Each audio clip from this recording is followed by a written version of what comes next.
My name is Moksha Marquardt. I've been an artist my whole life. I'm a self-taught painter.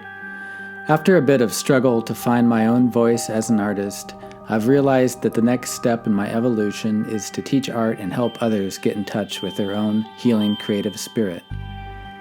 This workshop is made for all levels of artists, beginners or advanced. It's designed to teach the student how to create a painting from beginning to end. We will start by developing our concepts with small sketches and then finished drawings.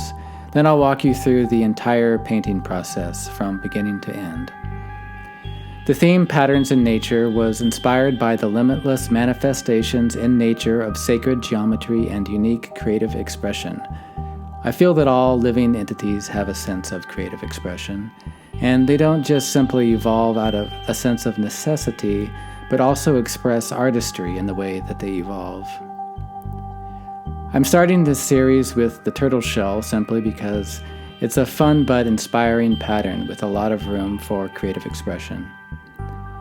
At a time when the entire planet is facing enormous change, we still very much have a choice which direction we will go. This is the perfect time to reach within ourselves and call upon our creativity to come forward. It's not even about being an artist or becoming anything, but just about putting us in touch with a part of our spirit that we need to be in touch with. The healing we need is and always has been within us, and all we need to do is call on it. May it help us move forward through this trying time, and may we come together again as a community with this newfound magic.